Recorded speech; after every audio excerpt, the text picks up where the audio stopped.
Fala galera, estamos de volta, feliz ano novo para vocês. Eu sei que a gente já tá para mais do final do mês, mas nós estamos voltando aqui com o nosso Texto Inspira, né, Gerson? Por que, né, Alex? Porque inspirar o nosso propósito. E você que nos segue, não perca que esse ano a gente vem com bastante novidades, a gente está mudando algumas práticas aqui do nosso programa, né, Gerson? A gente está pensando em novas dinâmicas. Isso, evoluir, né? Trazer novidade e desejar, em primeiro lugar, né, Alex, para você e para todos que estão nos ouvindo e assistindo, que um feliz 2026 e que esse ano seja realmente um ano muito especial. Será um ano muito especial, com muitos desafios, e a gente vai começar hoje lembrando dos nossos patrocinadores, a Cornit, a TR Têxtil, a Gerson Otto, ao Estúdio Dr. Amadeu e a Creora, para agradecer pelo apoio em mais um ano que eles vão entrar aí conosco e vocês buscando as soluções deles. Cara, é muito bacana, né, Alex, estarmos de volta, começarmos o ano, né? E a gente poder iniciar falando de novidades, né? Eu acho que a novidade tua da Zara, né? Dessa tua imersão, que vai ser o nosso programa de hoje, vai ser focado nisso, né? Nós todos vamos agora aprender um pouco mais sobre Zara, né? Não, Gerson, até você sabe que essa ideia que a gente teve nasceu de eu fazer uma reflexão assim, eu busquei o conhecimento e o meu objetivo de ter conhecimento é compartilhá-lo, né? Mas, diante de tudo que eu vi, eu achei que era muito importante transmitir para o pessoal aquilo que talvez não seja tão óbvio, né? Então, foi assim que a gente pensou em fazer esse programa de hoje. E para ajudar, saiu o acordo União Europeia Mercosul, que reforça a necessidade mais daquilo que eu vinha falando sobre esse tema. Então, acho que é muito mais a ideia de tentar inspirar você que está em casa ou em qualquer lugar que esteja nos escutando, com algumas informações que eu pude coletar e também coletar com outros empresários que estavam acompanhando a gente nessa missão. Legal, para a gente começar, né? Conte-nos um pouco, Alex, quais foram as cidades que você visitou, que estavam, lógico, os locais relacionados à Zara, né? E também, assim, qual foi o objetivo central dessa sua missão de observação?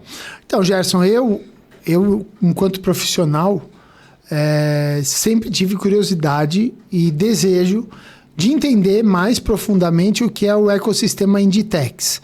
Porque quando a gente fala da marca Zara, a gente está falando de uma das marcas do grupo Inditex, que são 6. Então você vai ter a própria Zara, você vai ter a Massimo Dutti, a Bershka, Pull&Bear, Stradivarius e o Zara Home.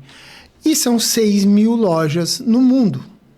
Então, eu queria muito entender como que é feito isso, como que você cria algo que tão rapidamente entrega ao mercado aquilo que o comportamento deseja. Porque é isso, o comportamento gera o desejo, né? Então, você tem que estar observando. E uma outra coisa que para mim pega muito, como eu sou comercial e a minha parte de venda é muito forte, é entender que cada mercado tem suas características e é muito necessário que a gente se adapte a essas características. E a Zara, ela sabe como pesquisar e lidar com essas. Então, como que você lida globalmente com isso, né? Então, a gente foi um grupo de empresas brasileiras, entre elas alguns produtores de private label, para os magazines todos, que todo o varejo brasileiro aqui, C&A, Renner, Riachuelo, Pernambucanas, enfim, vários empresários desses. E também estava uma boa parte do Grupo Soma nos acompanhando, o Grupo Soma, que é parte do Grupo Asas, e também estava, então, uma pessoa da Hering, pessoa da Farm, pessoa da Animale, ou seja, pessoa da Reserva. Então, tinha cara, muita gente. Que time, né? Que timaço de Exatamente. E fora a empresa, o FIB, que organiza isso e que fez isso muito bem, o Américo e a Karine, que nossa, a parte do que nós vivenciamos nas empresas, eles provocavam algumas discussões posteriores, trazendo a experiência deles de muitos anos de Portugal e Espanha. Então a gente começou a viagem por La Coruña, que é uma cidade na Espanha, onde num distrito de La Coruña fica a cidade de Arteixo, que é onde fica a sede do grupo da Zara e do grupo Inditex. Então a gente começou esse trabalho por lá, tendo a oportunidade, e aí vem, porque é um lugar absurdamente grande, impressionante de tamanho, de organização, de cultura, e esse é um ponto que nós vamos falar muito durante essa conversa, a cultura empresarial, porque essa cultura empresarial reflete em toda a cadeia de abastecimento deles, porém, ela nada mais é do que um reflexo do desejo do consumidor e o foco que eles têm totalmente client-centric, ou seja, foco totalmente no cliente. O que se fala nas conversas, nos bate-papos, nos treinamentos, né, do cliente ao centro, a Zara efetivamente pratica, né? Ela faz isso, tenho que dizer, tá? Do guarda da porta à alta direção da empresa. Olha todos só. Pensando e alinhados no mesmo mindset. Aí eu ia te perguntar o seguinte, então, olhando para essa questão do mindset, né? Qual foi a primeira impressão, assim, mais marcante, assim, que quando chegou lá, o que mais marcante foi quando pisou efetivamente na Zara, né? E o que te fez pensar, tipo assim, poxa, a Zara é a Zara por conta disso? Não, eu tenho... Essa é a resposta fácil. O mais impressionante é a questão do alinhamento, do mindset e da cultura que eles criaram dentro da empresa. De olhar para o cliente individualmente. É muito difícil quando a gente fala, eu vou personalizar o comportamento ou vou fazer uma personalização daquilo que o consumidor vai ter, porque é isso que ele está buscando hoje. Obviamente, a Zara é uma rede de varejo grande que atende a diversos consumidores num determinado espaço e local. Mas o fato é que eles procuram personalizar isso para aquela região. Então, tudo é um organismo vivo que muda a cada 15 dias, baseado em análises que são feitas a todo tempo dentro daquela estrutura que eu fui visitar. Eu pude ver um pouquinho, lógico que não as análises, a gente não teve propriamente o tocar as coisas, né? A gente teve a observação, aliado a 3 pessoas que nos acompanharam durante a visita, respondendo boa parte dos nossos questionamentos. E isso foi algo muito interessante de ter, porque como a gente tinha um varejista e diversos produtores de confecções, estava conosco o Márcio da Lunelli, que traz grandes contribuições, porque afinal de contas é uma baita estrutura nossa aqui, mas ele é a parte responsável por toda a parte de malhas. Então a gente tinha do nosso lado o fornecedor de matéria-prima, o fornecedor de confecção e o varejo. Então a gente tinha a oportunidade de discutir. E eles criaram uma série de questionamentos a perguntar para quem estava sendo nosso interlocutor. Que aí eu já faço o primeiro ponto muito interessante. É uma pessoa de aproximadamente 45 a 47 anos que deve estar no grupo há 26, 27 anos. Todas as pessoas com quem nós conversamos estavam lá há muito tempo. Ou seja, provavelmente é aquela questão de cultura empresarial bem construída, onde se você não está dentro daquele mindset, você espirra. Ela está enraizada, o pessoal está chamando hoje em dia calcificada, né? Exatamente. Se você não está dentro daquele mindset, você está fora. Você sai. Você não precisa ser nem mandado embora, você não se encaixa. Mas as pessoas que estavam lá, elas transpiram e mostram isso o tempo todo. Então, quando você pergunta algo relativo a como é feito, como é analisado, por exemplo, O Ortega, que é o fundador da Zara, hoje não é mais quem atua diretamente na gestão. Porém, ele vai lá, né? Para manter essa chama viva. A Marta Ortega, que é a presidente do grupo, senta junto no mesmo espaço. Não existem divisórias. Por quê? Porque o tempo todo eles estão interagindo. Dinâmicos, né? Ou seja, eles são, no fundo, uma grande empresa de logística, porque eles traduzem o que é necessário para o mercado em determinados pontos e eles organizam esse desejo para ele se materializar naquele ponto. E isso é baseado em muita tecnologia e muita análise. No Brasil, né, a gente que está aí sempre conversando do Brasil e das empresas do Brasil e conversando com os empresários, a gente sempre percebe, né, Alex, o desafio que é essa questão da regionalização. Sim. No Brasil, Sul, Sudeste, Nordeste, Norte, culturas diferentes, ambientes diferentes. Olha como é difícil uma empresa do Brasil conseguir atender o mercado brasileiro, né? Zara, que nem você já trouxe, de forma mundial, 6 mil e poucas pontos de venda, 6 mil e poucas lojas, né?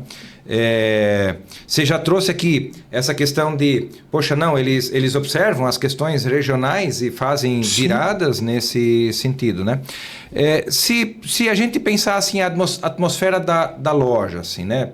Não sei quantas você chegou aí, ou se foi antes de chegar na fábrica, né? Foi antes de chegar na fábrica. Antes de chegar. Pô, isso é legal porque já dá uma... Inclusive, eu fui numa das lojas que existem só 3 no mundo hoje, que é a de Madrid, da Champs-Élysées e essa loja que é a primeira, que existe uma nova área dentro da loja que eles chamam de apartamento. É um andar inteiro da loja que se chama apartamento. E eles têm todo o ecossistema de vida da Zara. Então você tem a Zara Home lá dentro, você tem a decoração pensada como se fosse um apartamento mesmo. E os armários, você entra numa casinha e vê. Mas é legal porque ali está mostrando exatamente o reflexo comportamento, experiência e até lembrando, eu ouvi do professor Lobão essa semana pegar aqui um ganchinho sobre a NRF, que tendências da NRF, uma das grandes tendências, que a experiência, isso é imediato, não é futuro, tá? Experiência para ser real.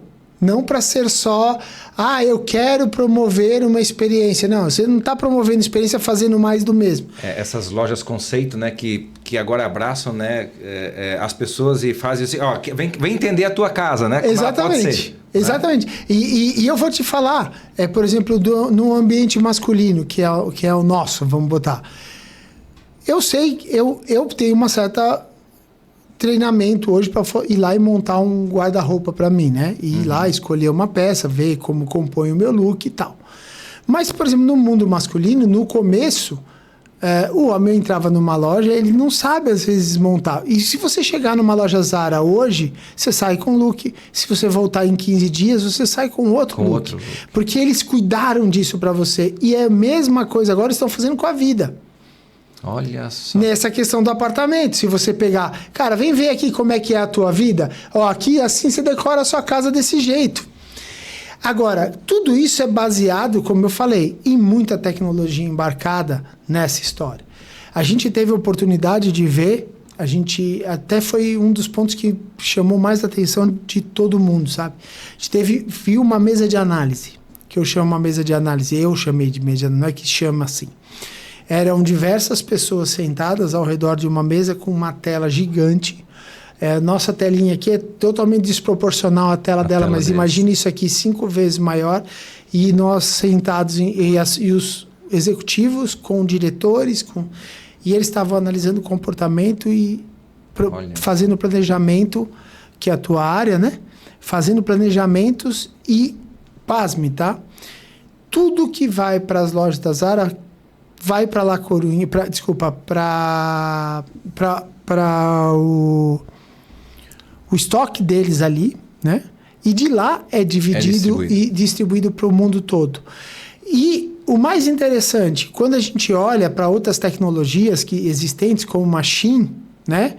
E vê por que a Zara não sucumbiu a Shein.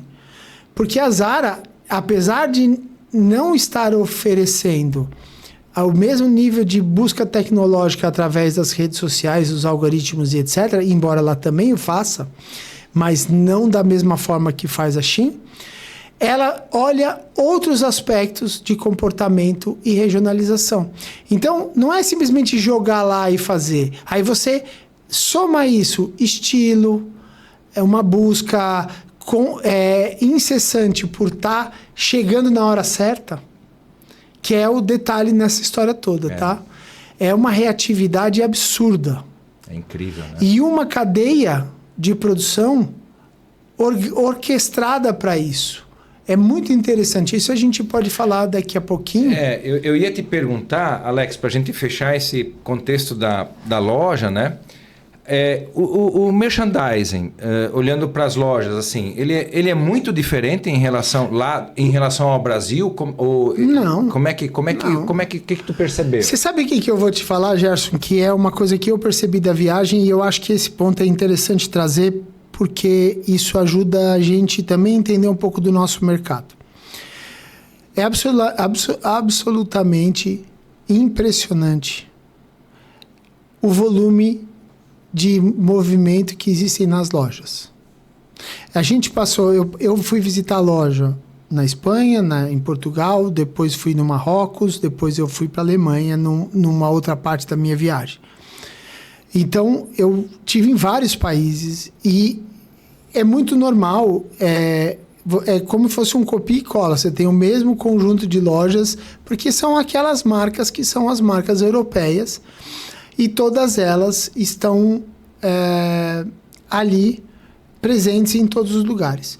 Então, não houve lugar nenhum que eu tenha visitado em que o volume de pessoas dentro das lojas não fosse algo absurdo. E isso é um ponto muito importante que eu quis pegar, que essa é uma grande diferença que nós temos. A outra grande diferença que nós temos é a questão de qualidade. Aqui no Brasil, nós achamos que a Zara é uma marca premium. Na Europa, a Europa enxerga a Zara como uma marca de magazine regular, produto de combate, tá? Lembrando que eles têm outras marcas muito bem construídas e que têm muitos produtos, mas interessantemente, a mesma cadeia que abastece Zara abastece uma Max Mara, que tem um preço médio diferente, uma Dior, entende? Então, a gente tem uma capacidade técnica da confecção portuguesa, principalmente, absurda, superior à nossa. Quando você olha a confecção, as nossas confecções aqui dão show. E eu posso dizer isso, tá? Tinha gente que estava conosco, eu conheço as empresas, e elas são tão boas quanto o que eu vi. O que talvez seja a diferença entre uma e outra nesse caso? O que está no mindset. O pensamento, a mentalidade. A mentalidade. Depois eu volto nisso, não me deixe esquecer disso, Gerson. Tá bom. Vamos voltar aqui na questão do visual merchandising que você me perguntou. Então, todas as lojas, elas têm um diferencial entre elas, natural, na exposição das roupas. Nas peças que estão sendo colocadas. Você não vai encontrar uma peça Zara sendo vendida a 25 euros num lugar e a 32 em outro porque tem mais poder aquisitivo. Não é isso. Aquela mesma peça, e eu fui olhar isso, tá? O preço é o mesmo. Até porque não tem como controlar isso, porque isso sai assim já do fornecedor, né? Com código, com tudo, tá? Mas o que eu queria trazer? O consumo é diferente. Então, o que acontece? Você tem uma cadeia pensando de uma forma diferente. Em que sentido? Se a Zara descobre o que tem que fazer para que venda, ela pede o produto, o fornecedor dela sabe que vai ter pedidos, então ele não tem medo de fazer investimentos e de continuar buscando, e ele não vai faltar pedido para ele. Não vai ter prorrogação, não vai ter... Esse é o X de uma questão que eu acho muito interessante. Eles dominam profundamente e o conhecimento profundo da venda, né? Do consumo, né? A capacidade deles de tomar a decisão e essa decisão ser assertiva é algo incrível. Você falou uma coisa que é interessantíssima. Ninguém tem moleza com o preço, amigo. O preço das roupas tá lá. A Zara chega no fornecedor e fala assim, ó, eu vou te pagar 20 euros nessa peça, é isso que eu pago, você quer fazer? O cara analisa, tá bom, eu quero o pedido, então é teu. Ele tem pedido, não falta, desde que ele aceite as condições, e não são condições fáceis. Você tem que lembrar que depois de tudo isso vai acontecer em pouquíssimo e um curto tempo de período de abastecimento. Porque justamente é o que a gente vai falar daqui a pouquinho sobre a cadeia de abastecimento, que eu realmente vi aquela história do nearshoring funcionando, tá? O que é interessante aqui? A Zara olha o produto, ela sabe que preço que vai vender e não é porque ela está matando o fornecedor. E o fornecedor sabe disso. Então, quando ele recebe aquela demanda, ele recebe ela com uma expectativa diferente. E ele sabe que ali está feito um custo muito aproximado daquilo que ele pode fazer ou não. Então ele não recebe um absurdo, um target, eu quero pagar nessa peça R$12. Mas aqui só o tecido custa 12. Não. Ele, quando recebe os R$12, o cara sabe quanto foi de tecido, quanto custou o tecido, como foi. Mais interessantemente ainda, já está alinhado com o fornecedor do tecido. Eles dominam, né, cara? E criaram essa parceria que, todo mundo navega junto, né? Exatamente. E aí é uma outra coisa que eu falei que eu ia falar agora há pouco. Eu já disse isso em outros programas nossos, Gerson, e vou dizer de novo aqui o que eu vi lá. Responsabilidade é a palavra. Perfeito. Cara, a gente precisa mudar isso na nossa indústria. As pessoas, na nossa indústria, a gente precisa aprender a cumprir prazos, a gente ser assertivo naquilo que a gente se propõe a fazer. O português, ele entende isso. Quando eu falo que o mindset é esse, ele entende que ele vai ter 3 semanas para produzir um produto que tem que chegar na loja e não pode falhar. Não tem segunda qualidade, não tem devolução, não vai ter nada. O tempo é o rei nessa história e o consumidor. Não comprar uma peça é responsabilidade de todos. Então, assim, o que é interessante? O tecido nunca atrasa? Provavelmente deve ter algum tipo de atraso. Mas, por exemplo, a indústria inteira transforma em 2 semanas, desde que. E eu vou te dizer que nós aqui não somos diferentes. E eu pude averiguar isso com meus parceiros que estavam viajando e já chequei com outros players aqui. Desde que você receba, vamos fazer uma suposição aqui, eu tenho que transformar 10 mil, 15 mil peças. Eu recebo um container com todos os insumos dentro de casa no dia 10. Se as indústrias aqui são capazes de fazer isso, eu sei que eu vou receber dia 10. Eu me programo para receber no dia 10. Eu estou esperando no dia 10, porque eu sei que vai chegar. Eu transformo em 2 semanas, está saindo daqui de dentro e indo para o cliente. Tá certo? No final ali dos anos 90, início 2000, me lembro muito bem disso, nós, na época, na Dudalina, nós atendíamos a Zara, né? Uhum. Quando teve a primeira venda, né, que o Rui trouxe a primeira venda, primeiro pedido, trazendo aí, apresentando a Zara para nós internamente, né? Naquele momento deu meio que um gelo, né, Alex? Meu Deus, eles remontam o mix da loja a cada 2 semanas, a agilidade, né? E a gente começou a estudar naquele momento, o modelo Zara de ser, né? E eu acho que a gente atendeu muito bem ele, sabe? Por quê? Porque a gente aprendeu naquele momento como fazer para atender um pedido deles, né? Mas tu estás comentando aqui essa questão da assertividade, da data certa, né? A Zara é sinônimo de fast fashion. Né? Fast fashion é a característica principal, né? Olhando agora mix de produto, antes da gente falar de produção, deixa eu trazer ainda o olhar ainda antes da produção do mix, né? Do mix, porque nós estamos conectando a venda, a loja, que está 6 mil lojas, Brasil inteiro, agora que tem um mix de produto enorme, com várias marcas, unidades de negócio diferentes, né? Você percebeu alguma novidade chegando lá nesses dias que você participou? Porque sinônimo de fast fashion, teoricamente, é algo que está surgindo novo, já começa a aparecer muito rápido. Então, mas o fast fashion, neste caso, o Gerson, hoje está muito mais ligado ao comportamento do consumidor e aquilo que ele espera e como ele vai se comportar. Perfeito. Não é mais só, eu vou lá atrás da última tendência de moda. Vamos pegar uma coisa que acontecia no Brasil quando não existia o tal da internet. Se na Globo passasse na novela uma calça legging, no dia seguinte no Brasil você estava vendendo aquela calça legging para todo mundo. Era muito mais fácil de assimilar uma tendência, né? E vamos dizer, essa seria uma tal novidade, né? Agora, não tanto isso. Agora, no mix de produto... obviamente a gente estava lá em pleno inverno e isso totalmente adaptado, não tem como eles replicarem aqui.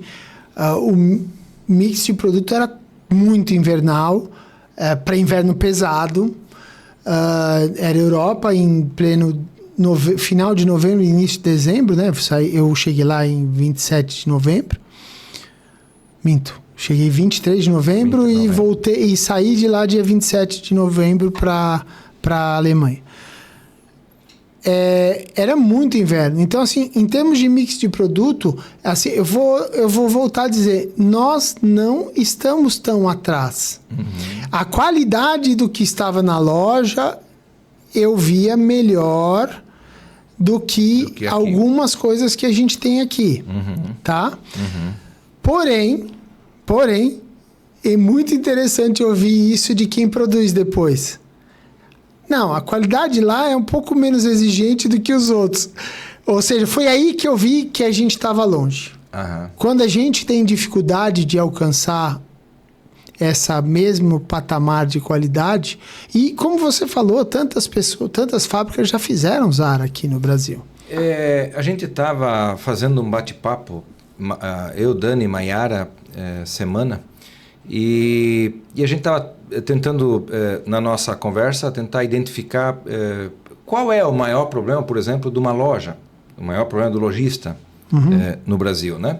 Então veio essa pergunta, a gente começou a discutir, porque início de ano de começar os trabalhos, executar o planejamento. Será que mudou? O que mudou, né?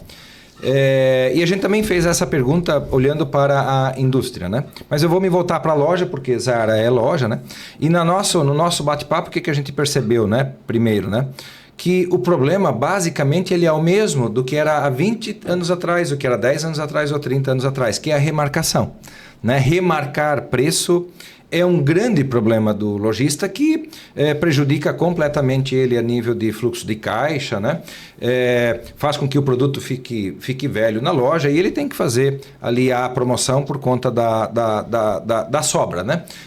A compra provoca uma remarcação de preço. Como é que tu viu assim sobre remarcação de preço na Zara? Aí que foi o que a gente viu, que não é uma tendência nova, eu só estou relatando algumas coisas, não quer dizer que a gente observou, né? Aqui no Brasil a gente não esteja fazendo ou tentando fazer coisas parecidas, mas a chave para isso é a tal da reatividade. Eu queria só fazer um pequeno parênteses antes de entrar nisso, que na verdade, Gerson, toda aquela operação de S&OP que ocorre dentro do que eu vi ali, que eles têm isso extremamente organizado, de toda a dinâmica, ela só tem uma escala maior. Uma escala de 6 mil lojas, de 6 marcas diferentes, com uma área de estúdio para fotografia de pelo menos uns 7 mil metros quadrados, que eu fiquei assim, E é uma modelo famosa fotografando. É um pouco essa diferença. Mas os problemas na loja são basicamente os mesmos. Eles também não podem ter produto no sales. Ah, eles têm? Tem, todo mundo sabe, todo mundo tem sales. Não é um sales daquele ponto que chegue, aqui não vende mais. E eles trabalham contra isso. E é baixíssimo o índice. É que como eles estão agora dominando o consumidor, sim, eles estão conduzindo, de certa forma, a tendência, né? Eles fazem um planejamento e uma compra bem equilibrada para não ter a sobra. Nossa dificuldade muitas vezes no lojista em si beleza, o que será que eu vou vender, né? Porque o problema da compra e da venda ali é o não conhecer ou não entender, né? Aqueles fatores que estão envolvidos naquele momento. Durante essa viagem eu não... Perdão. Durante a viagem eu não fui só ver isso, né? Eu tive vendo uma recicladora de roupas e de marcas. Porque a marca, quando tem que descontinuar alguma coisa na Europa, ela não quer que vá parar na mão ou até um tecido. Então, isso tudo vai... Não é bem para destruição mais, porque antes era incinerado. E esse é um problema na Europa. Porque eu vou te contar uma coisa. Eu vi jaquetas, roupas maravilhosas que eu pegaria para usar, que são jogadas literalmente no lixo na Europa, tá? E eu perguntei, mas gente, não podia doar para quem precisa? Não, na Europa não. De qualquer coisa o cara vai na Primark e compra por 3 euros. Então nem isso existe lá. Então quando vamos chegar no ponto de que os sales por muito barato não vende também. Então isso não pode chegar a acontecer. E aí vai vir a grande sacada que eu percebi lá. Você me perguntou antes e eu não respondi todas as cidades que eu fui. De lá a gente saiu e foi para o Porto. Porto em Portugal é o centro têxtil de Portugal, se equivaleria ao Vale de Itajaí aqui. É realmente impressionante, são várias cidades. Não é, o Porto é a cidade principal, mas você tem Guimarães, tem Famalicão, tem Póvoa do Varzim, tem um monte de cidadezinhas pequenas respirando e transpirando têxtil com várias indústrias, tá? Indústrias, muitas delas de private label. Porque acho que a grande maioria lá é private, né? O que não for private label vai ser tipo ateliê. Não aí é um pequeno empreendedor começando e que montou um ateliê e um dia vai ser uma marca, tá? Mas o resto é private label. Tudo que não tem assertividade e que é teste escala é feito em Portugal. Eu tenho que fazer 800... Só que a vantagem é que o teste escala lá são 800 peças por referência e peças de valor agregado maior. Ou seja, já por aí começa a pirâmide de valor das lojas é inversa e o abastecimento é próximo. E Portugal tem que produzir muito rápido e muito reatividade, inclusive nos complementos. Performou, acelera e vai. A indústria portuguesa, com as dificuldades do custo da Europa, de descarte de energia, de mão de obra, porque realmente isso é um fato. Estar na Europa é mais caro. Embora eu vou ter que dizer, tá? Que eu comi na Europa mais barato do que eu tenho comido até por aqui em alguns lugares aqui em Blumenau. E não são poucos lugares não, tá? Comi bem e mais barato. Em euro, o que é duro de falar, tá? Depois, o que eu quero dizer, eles encontraram uma alternativa próxima a eles, que é o Marrocos. O Marrocos está próximo geograficamente, seria equivalente aqui ao Paraguai, vamos colocar assim. Está próximo geograficamente. A diferença do salário mínimo de Portugal é 1.000 euros, o salário mínimo de Marrocos é 350 euros. Quilômetros e o valor financeiro do salário já impacta. Não é só o salário, né? Tem mais outras benesses financeiras e disponibilidades. Que uma coisa que acontece na Europa, que não é diferente no Brasil, é a falta de mão de obra. Embora eu volto a dizer, Gerson, cada dia mais eu tenho visto a chegada de estrangeiros no Brasil, ou venezuelanos, ou bolivianos, ou peruanos, inclusive aqui na nossa região, que gostariam de trabalhar na confecção, tá? e gostariam de sentar numa máquina de costura. E eu fico muito feliz com isso, que às vezes aqui no país de origem deles, tá? Eles trabalhavam em escritórios muito bem, mas aqui eu fiquei sabendo essa semana de uma pessoa que trabalhava num restaurante e ela saiu, e era muito boa atendente, super carinhosa e atenciosa. E ela foi trabalhar o quê? De costureira. Cara, você precisava ver a minha alegria quando eu soube isso. Então, eu fico muito feliz que isso esteja acontecendo aqui no Brasil também, mas lá no Marrocos eles encontraram mão de obra. Então, os portugueses levaram esse mesmo... Olha, esse é a chave. Eles levaram aquele mindset para lá. A mentalidade e o modelo de negócio. Sim, obviamente, é um país islâmico, o Marrocos, com outras culturas, eles são obrigados a se adaptar 5 vezes por dia para oração e etc e tal, bem interessante nesse sentido. Tem outras... Aí a questão regional novamente impacta naquilo que nós estávamos comentando. Exatamente. Eles se adaptaram a algumas coisas e extraíram o melhor, mas o mais importante, eles não deixaram aquela cultura esvaecer. Aí entra no modelo que a gente estava falando sobre o acordo Mercosul-União Europeia. Se a gente tiver desejo de atender as empresas europeias, e eu sim acredito que devemos, por que devemos? Pela questão do consumo lar ser maior, a gente precisa que as nossas confecções aqui no Brasil tenham a certeza de que elas terão pedido para que elas possam ter desejo de seguir investindo.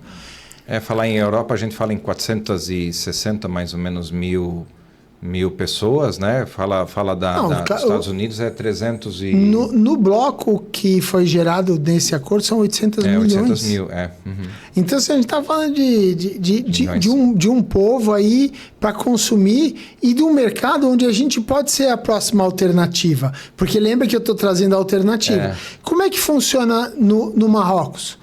O Marrocos segue o mesmo esquema de lá, com o mesmo, inclusive, excelentes fábricas que eu vi, muito bem informadas, mas também vi fábricas mais simples de estrutura e funcionando, porém, em todas elas, o que eu não deixei de ver foi o mesmo foco e objetivo. Eu tenho que atender o cliente, eu tenho que entregar rápido, eu sou responsável pelo que eu me propus a fazer e eles vão... eu até já te falei que uma vez na Itália, eu perguntei para a mulher, mas o que acontece quando atrasa o tecido? E ela me perguntou, mas o tecido ia atrasar por quê? Né? Eles mostraram, tudo é organizado e orquestrado para que aconteça assim. Então, eles entregam um container lá no Marrocos com todos os insumos. Muitos desses tecidos já não vêm mais diretamente de Portugal, Espanha, dos mercados regionais. Já vem de Turquia, Ásia e outras partes. O mais interessante é que ninguém relatou para mim atraso nos recebimentos. É muito raro eles terem que fazer uma inversão. A pontualidade é impecável, né? Não é questão de pontualidade, Gerson, é questão de responsabilidade. Essa palavra aqui, que você começou a falar, né? Para mim, essa é a coisa. Só que essa responsabilidade vale para todas as partes. Por exemplo, a responsabilidade de garantir que o cara vai ter pedido é do Magazine e ele cumpre. Ele cumpre, né? Mas ele aperta o cara e faz com que seja muito barato. Não deixa de ser razoável. É tudo mil maravilhas? Não, obviamente. A gente perguntou isso, como que é essa relação. Até teve uma frase que eu não vou me lembrar agora, que foi incrível, que era tipo algo assim, é um amor com ódio, vamos botar assim. Mas depois os meus amigos me lembram, eu escrevo para vocês no chat lá do nosso bate-papo. Então, tem esse detalhe. Então, assim, o que eu vejo para nós, para o Brasil?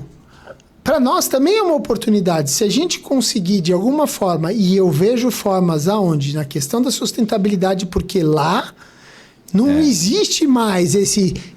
será que vai pegar? Não, meu amigo. Já é realidade. Não tem mais. Então, a questão da sustentabilidade nos traz isso. Mas eu quero entrar na sustentabilidade, mas antes disso eu queria fazer uma outra pergunta ainda. Né? Faz. Você teve lá em em várias lojas, como é que é? No centro de distribuição, né? A gente sempre fala da Zara como o fast fashion, então a velocidade dela é muito grande a nível de atendimento dessas lojas, né? Você teve algum insight lá de tecnologia? Porque teoricamente a gente sempre se conecta dizendo o seguinte, olha, velocidade e tecnologia andam meio que juntos, né? Você teve alguma percepção de tecnologia lá? Ô Gerson, na questão de tecnologia de produção, nós aqui, eu volto a te dizer, tá? A única coisa que eu vi lá, mais do que eu vejo nas fábricas aqui, e que é o reverso disso que você está falando, é o corte de folha única. Que é... Eu não sei nem se é assim que chama, desculpa, eu sei que isso é muito mais atuário do que a minha, mas eu vi muito corte para encaixe de listra, muito corte para encaixe de peça com estampa. É uma característica forte, tanto na Europa como nos Estados Unidos. Sim, mas aí você tava... Se você olha para aquilo, é tudo o top, tá? Ou seja, então a qualidade percebida quando entra para esse tipo de Não, mas nesse caso que eu posso dizer é o seguinte, é o último equipamento que faz isso, é o que eles têm lá cortando. Hoje, nós estamos iguais. Isso. Tecnologicamente estamos iguais. Nós estamos aqui equiparados. Quando eu olho em termos de tecnologia, eu não posso comentar o tipo de tecnologia que uma Renner aplica para entender as lojas dela. Eu não tenho esse conhecimento. Mas ali é que eu vi o grande diferencial. Essa interconexão de dados e de informações e que a tradução dessas informações e dados seria o grande diferencial de tudo. Essa habilidade de poder fazer essa leitura, né? Você falou durante 2 ou 3 vezes já sobre a questão de qualidade percebida. Você também falou em alguns momentos de custo, né? Se olhar assim, custo-benefício em relação à qualidade, você já fez um comentário. Poxa, tem algumas coisas aqui de produto que nós estamos abaixo. Mas pela avaliação de custo-benefício e qualidade, é uma variação muito grande em relação a nós?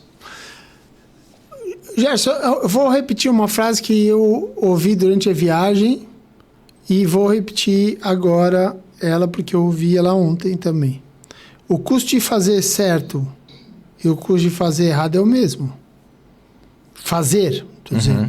Quando você erra, você tem que refazer. Eles também têm isso, né? Eles também erram. Por exemplo, na fábrica que faz a Max Mara, que é outro ticket médio, tá? Nós somos uma fábrica que o cara fazia só Max Mara. Max Mara tem um ticket médio muito mais alto que a Zara, não compara, né? Bem aquilo, ele é equivalente às marcas mais high-end, né? Ou seja, mas ainda é a metade lá da cadeia, porque lá tem outras marcas. O nível de treinamento e de execução e pegar os erros é absurdo. E o cara, dono da confecção, que era um italiano muito engraçado, e gente muito, muito boa. Aliás, uma fábrica que não passaria pela BVTEX de jeito nenhum, porque ele mora no 2º andar da fábrica com toda a família, inclusive a mãe dele apareceu na metade da conversa. Foi muito legal, casa tipicamente italiana. Esse cara, o nível de detalhe nos erros e nos defeitos, e interessante, tá, Gerson? Era o cara com menos tecnologia.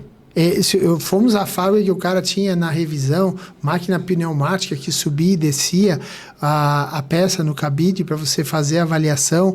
Ela inclinava sozinho. Esse cara criou uma corrente, ele pendurava o cabide, puxava o negócio, mas fazia o que tinha que ser feito. Eu sempre achei muito encantador ir na loja, né? Quando a gente tem a oportunidade de ir numa loja da Zara e começar a observar tanto o produto como a loja, como todo o processo, né? A palavra que você falou, a experiência, né? Talvez essa experiência ela acaba neutralizando qualquer tipo de dificuldade, seja ele em custo ou seja ele em qualidade. Ele acaba neutralizando isso nas áreas. Eu vou responder isso para você de uma forma diferente. Eu sou um cliente Zara. Tá. Sou mesmo. Estou usando minha calça hoje da Zara. Sou um cliente Zara. Eu chego lá e encontro peças que eu não sei nem se é verdade o que eu vou dizer, tá? Mas veja como isso está dentro de mim. Que eu acho que está na moda. Nas tendências que eu acho bacana. Ou quando olho, vejo e me encaixo. Você acha que eu olho a costura, se está bem feita, se está mal feita? Para ser bem honesto contigo. Nossa. E ó que a gente tem um olho... Se é clínico... a gente tem um olhinho bem nojento, né? Cara, eu gostei e levei. Ela resolve um problema para mim, cara. Ela me dá a informação que eu preciso. Detalhe, né? Hoje a Zara no Brasil não tem um custo tão absurdo. É mais caro? Mas não é tão absurdo. Assim como eu vou falar outra marca aqui, outra empresa aqui, apesar da gente ter acesso, mas eu me abasteço muito bem na Renner e encontro muito boas peças na C&A e na Riachuelo. Cara, é incrível, nosso Magazine tem qualidades, só que a gente talvez não tenha uma coisa que... Né, duas coisas. Uma coisa com certeza a gente não tem. A taxa de juros para fazer investimento que a Europa tem. A 4% você sim se esforça. Se você tem garantia de mercado, força lá, tal, e 4% de juros para poder fazer investimento... outra dinâmica. Você vai gastar. Você vai investir. Mas o que realmente eu acho que é uma coisa que a gente precisa trabalhar o Brasil precisa ter um pouco de regularidade na venda. Por exemplo, no final do ano, a gente viu algumas varejistas reclamando que foi ruim. Aí eu tenho, por outro lado, o confeccionista reclamando aqui, o varejo cancelou comigo ou reprogramou comigo. Mas veja que aí você volta naquela fala que eu disse, mas o varejo, lá o consumo é grande e o varejo garante para o cara. Veja, o varejo aqui sofre com a ponta.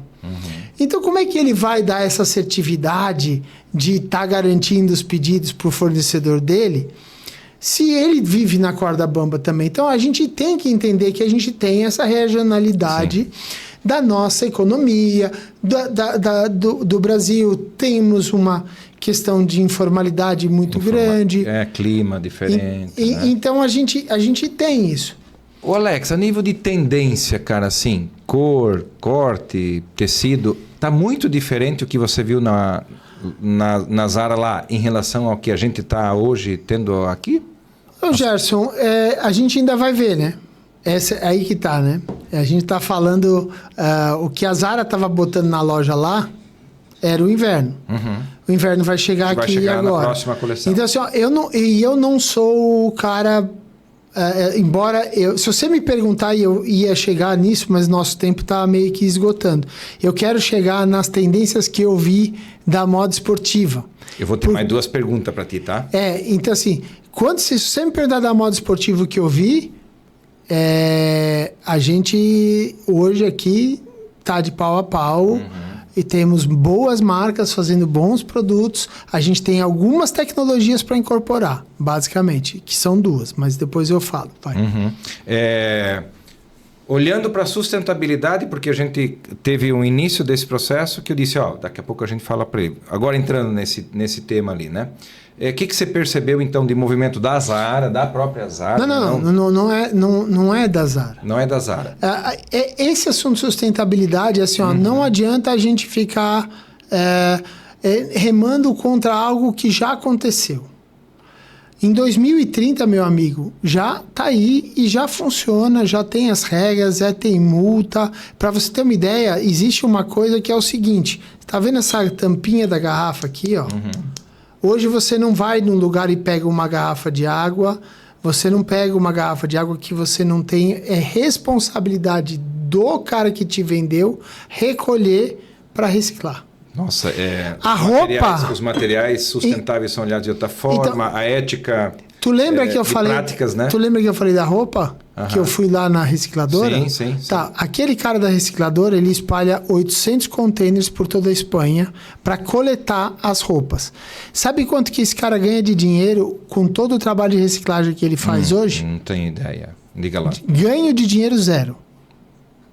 Quando que ele está investindo há 10 anos num negócio que agora vai começar a funcionar. Por quê? Porque o fabricante de roupa vai ser obrigado a pagar uma taxa para recuperar a roupa. E isso não é lá na Europa e não é novo, tá? Uhum. Em vários países do mundo, já o cara que é fabricante de pneu, ele tem que pegar o pneu de volta. Ele tem que se responsabilizar por isso, por esse descarte. Então, a roupa vai passar a mesma coisa. Então, o consumidor vai pagar quando você recebe a garrafinha de água, tá lá €1 embutido.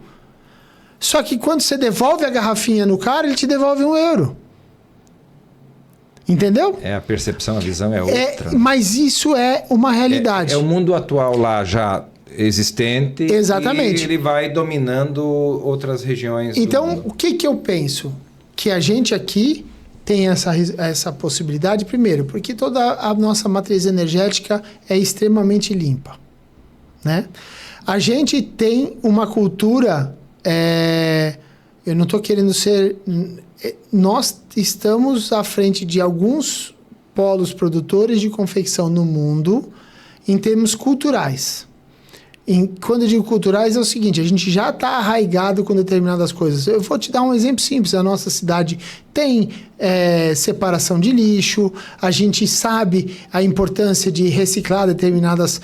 o pouco que a gente consegue, a gente faz, ou seja, a gente se adapta bem. O brasileiro faz isso, ou pelo menos os nossos polos produtores de roupa fazem isso muito bem. Então isso é uma oportunidade para nós. Sim. Aí nós temos o algodão, aí nós temos uma grande produção de tecidos de viscose aqui no nosso país, que a gente vê viscose ecovero, a gente vai ter modal, liocel, a gente tem uma série de fibras que a gente aplica na nossa indústria que são extremamente desejadas pelos europeus. Então, fora todo o ecossistema brasileiro de pegada de carbono, que nós conseguimos fazer muitas compensações aqui. Então, se a gente começasse a pensar um pouquinho mais como cluster, ou seja, pensando como aproximar a nossa indústria e polarizar ela realmente em determinados lugares, para que a gente tenha tudo ali, para que a gente precise deslocar menos caminhão, para que a gente se torna uma potência imbatível, né? Em sustentabilidade. Então, é uma baita oportunidade frente ao mercado europeu. O Alex, estamos indo para a reta final aí, né? Pensando num grande takeaway, né? Se a gente pensar assim, se fosse para tentar resumir assim em uma ou duas grandes lições que você teve nesse processo e que você pudesse compartilhar então para empresários, profissionais aí brasileiros aí aprenderem, né, com a Zara, que seriam essas lições, uma ou duas, né? E o que tu acha que a gente precisa se adaptar, que mágica que a gente tem que fazer agora aqui no Brasil, adaptando essa nossa realidade? Você agora resolveu me botar na saia justa, né? Pergunta de 1 milhão. Gerson, assim, talvez os meus colegas não tenham saído com essa percepção, mas sem dúvida nenhuma o mindset para mim é a grande diferença. Então, ou seja, é uma cadeia inteira pensando no mesmo sentido. E eu acho que se eu fosse o varejista, e eu sei que o varejo tem feito esse movimento, mas ele tem feito esse movimento, mas é mais ou menos que nem o que eu falei em relação à experiência, né? Ele faz o movimento, mas ele não quer bem a resposta que ele vai lá e não cumpre também aquilo. E eu não estou falando mal de ninguém, porque eu não tenho essa...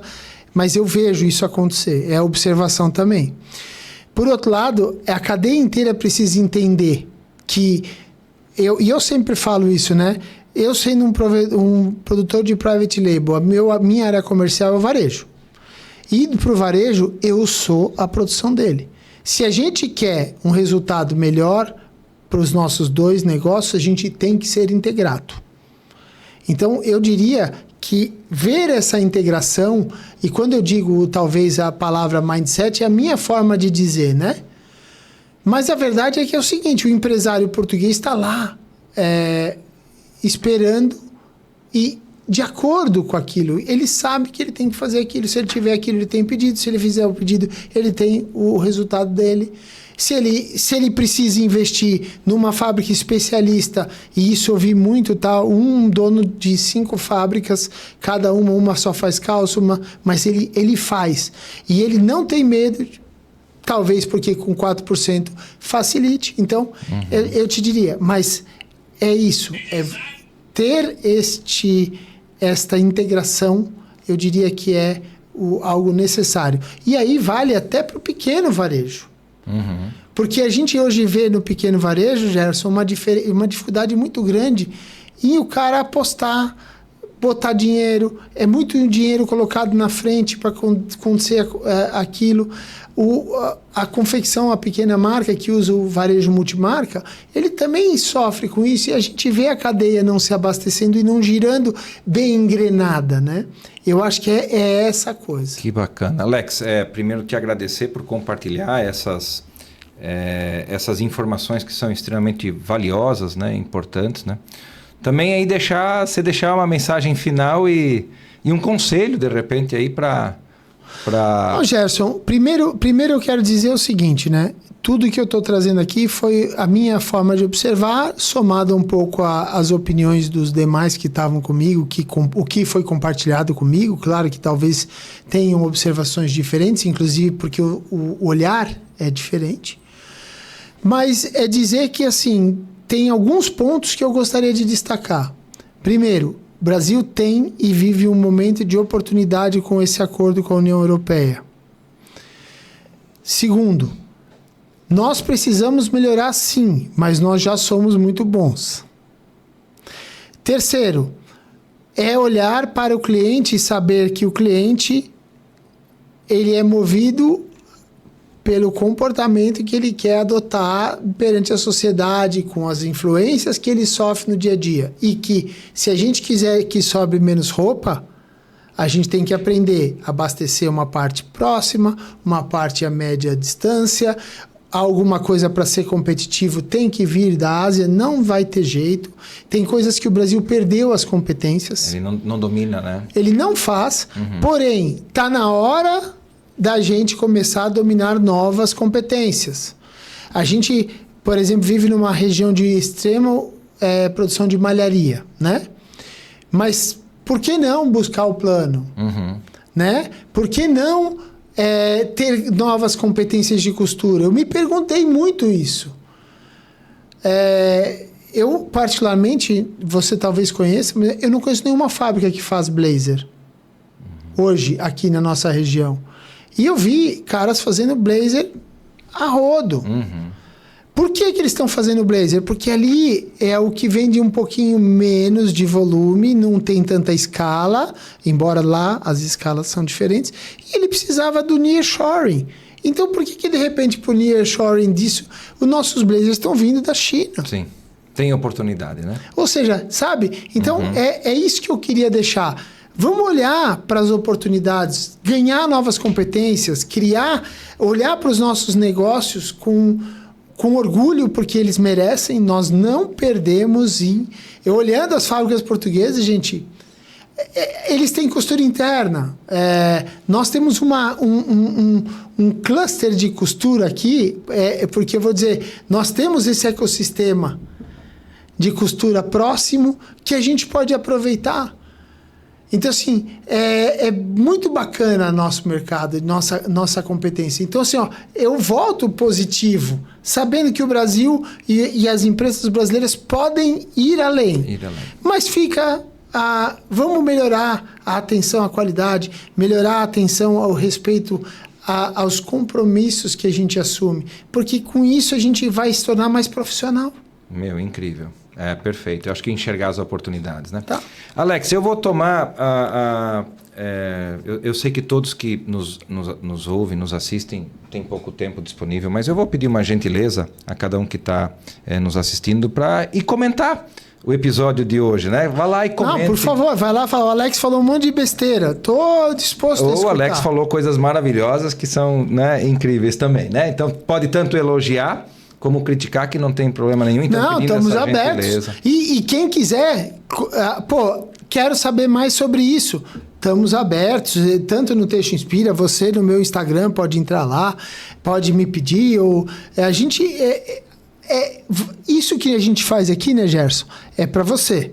E a gente faz isso querendo que você interaja conosco. Essa pode ser a grande mudança que a gente quer para esse ano. Interaja mais com a gente, traga as suas demandas também, para que a gente possa trazer para você inspirações. 2026 começou, né? É isso aí. E inspirar é o nosso propósito. É o nosso propósito. Forte abraço para você. Fala, galera.